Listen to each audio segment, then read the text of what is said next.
Right now, Australia could have its worst serial killer or serial killers on the loose, just running around, and no one knows who it is, and the authorities have only just decided to tell us now, after a fucking decade of this happening, that this is what's going on. Now, as far as I know, this has only just come out in the last couple of months, that they've only just decided to release this information. So it is pretty recent reporting. So this is the case of the possible Byron Bay serial killer. Hello and welcome back, or welcome to my channel. If you don't know what's going on here, well, I certainly am not going to be sitting here telling you that aliens abducted these women, or they did experiments on them and then just left them out in the open for people to find them. But I am a horror artist and I like to draw what I talk about in these videos. Now, I love to live in a very creepy world and I like the darker things in life, so I like to bring all that to you and draw about it as well, and hopefully bring you a unique experience in each video that I do. My mind is a very dark place and I need an outlet for all that to just go somewhere. So this is my outlet. Now, if you are a creative person, I do have an Etsy store where I create felt toy patterns, and you can download one and you can make the toy. I have horror movie characters, I've got my own designs on there, and I also have a Redbubble store where if you like any of these illustrations that I do, you've probably got rocks in your head if you do like any of my illustrations, but if you do, I do have prints on my Redbubble store, so you can go across and purchase them, along with some other things that I have on there when I feel a bit creative, or if I feel like I want to do something a bit funny. Stand across there and you can purchase stickers and other shit that's got some of my work on there as well. Some of it's digital, some of it is just traditional art. So don't mind me, it's starting to heat up here in Australia where I live, and I'm just a hot, greasy mess. So that's gonna be something to look forward to over the next 3 months of my videos. But anyway, let's get on with the video and let's get on with the drawing. So the story starts with the fact that along the north coast of New South Wales, there has been 67 women go missing, never to be found again, or were found dead via evidence of a homicide since 1977 to 2009, and that goes from Byron Bay down to Newcastle. When the map of all the women is shown and you see where the murders or disappearances take place, it's unlike anything ever seen anywhere else. It is a pattern and a complete anomaly. North Coast MP Jeremy Buckingham has admitted that it is very clear we are dealing with a serial killer or serial killers on our hands. Some of the crimes were the most brutal, with some of the women being dismembered, and Jeremy is disgusted at the fact that these murders were not given enough recognition because most of the women were either Indigenous, poor, homeless, or in regional areas, and has called for an inquest into the cold cases. There is an apparent similarities in the murders, such as rape and torture, and then the ending of the woman's life, and then finally dismemberment. But some are still missing and have never been found, such as 21-year-old Narelle Cox, who was last seen in Grafton in 1977, and she was on her way to Noosa in Queensland to see her friend Faye. 18-year-old Rose Hauer went missing in 2003 and was last seen near Coffs Harbour. Susan Marie Keeley, who was 33 years old, went missing from Bellengen in 1989 and she has never been found. Harmony Bryant, Lois Roberts, Margaret Cox, Lee Ellen Stace, Bronwyn Winfield, Robin Hickey, Gordana Kuteski, Amanda Robinson, Simone Strobel, and Susan Eisenhood are just some of the names of the women found murdered or went missing. 26-year-old Harmony Bryant's murder was one of the worst in Australian history. She was found with burns to 60% of her body in bushland near Bonny Hills on the 16th of August 2003. Apparently, she had been thrown off a cliff and then her body was brought back up to her crashed car. She also had a broken pelvis, fractured right wrist and left arm. Her car was also torched and her handbag was found on the nearby rocks with her blood. She died in hospital roughly a month later from the burns inflicted. Before that fateful day, she had made a booking to stay at Mid-Pacific Caravan Park on the 15th of August, so the day before she was found, with another person that was never identified. Police want to know who that person is. It was suspected that Harmony's death was an accident. She ran off the road and then lit a cigarette, and it caught alight that way, but she would not have ever been able to get back from the rocks with the injuries she sustained. Lois Roberts, who was Indigenous and lived in Lismore, New South Wales, was the daughter of a pastor named Frank Roberts. She ended up getting a brain injury from a car accident at the age of 20 and was successfully rehabilitated and went on to have 2 children. The last time Lois was seen was in Nimbin, where she was hitchhiking in July of 1998 as she couldn't drive due to her accident. After Lois had disappeared, her body was found months later by bushwalkers in Win Win in a shallow grave. Her hands were bound with electrical cord. Investigation into her death revealed that she was held captive for 10 days, and during that 10 days she was tortured and brutally sexually assaulted. Her story was mentioned in a documentary called Cold Justice, which speculates 3 theories about her death. 25-year-old Simone Strobel was a German schoolteacher and a backpacker that was camping in Lismore. She was found in 2005 murdered after spending the night out with her boyfriend and friends.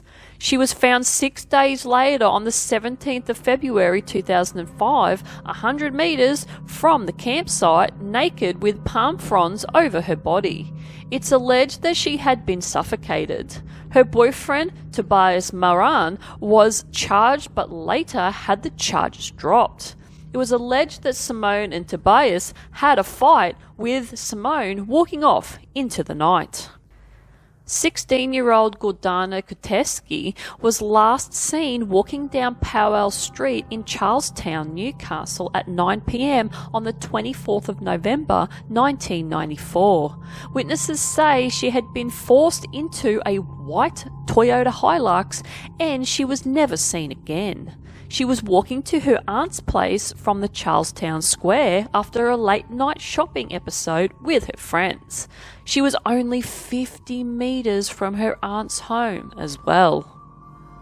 But unfortunately, the police of New South Wales are downplaying the serial killer path and are saying that there is no evidence that a single perpetrator has done this, even though there are hallmarks across some of the bodies found that were the same, or if not, very similar. Jeremy goes on to tell why he decided to look into the missing and murdered women. He and his wife moved to Belingen in 2017 and discovered that in a town of 2,500 people, there was 3 murders of women near a particular forest called Pine Creek State Forest, in which Jeremy and his wife lived right across the road from. When him and his wife walk through the forest, it gives off a weird and uneasy feeling. The 3 women, Rose Howell and Susan Keeley, as mentioned before, along with Inika Hinckley, were the ones in the area of question. As Jeremy started looking into the cases, the list just grew and grew, and some of the patterns across the murdered victims started to become evident.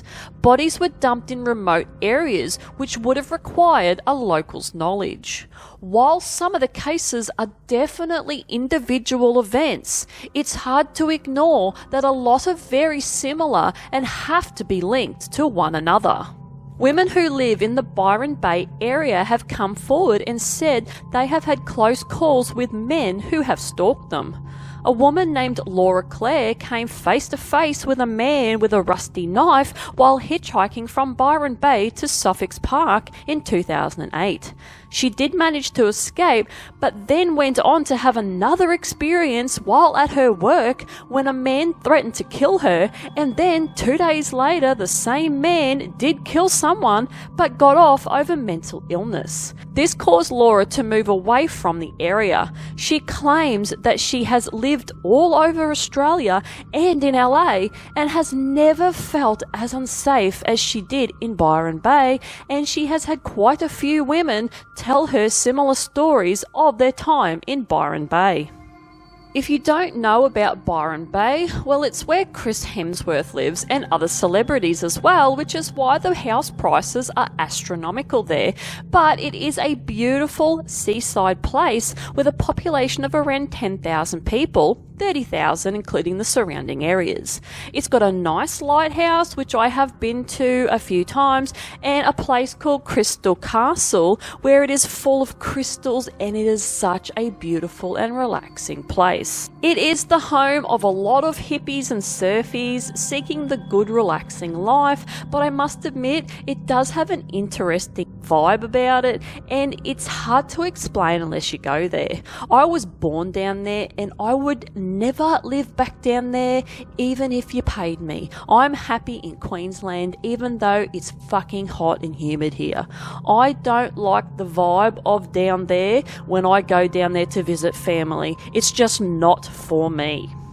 Now, these are just some of the murders and disappearances in this area, and there is actually a whole underbelly of crime and disappearances in Byron Bay and surrounding areas, and both men and women who have disappeared and gotten murdered, and it's quite alarming. And there is a lot of cults as well in the Byron Bay hinterlands, so whether or not they are responsible for some of these is yet to be proven, but these cases are an entirely new video. It is its own rabbit hole. Trust me, it is insane.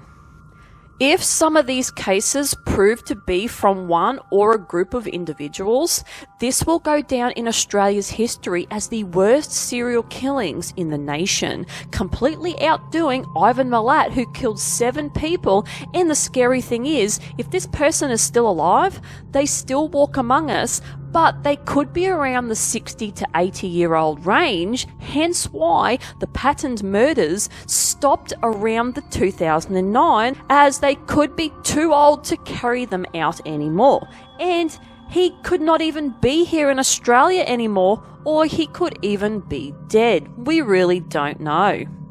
Let me know your thoughts on this case, and if you have heard of any other cases linked to this story of this so-called Byron Bay serial killer. There is a lot out there.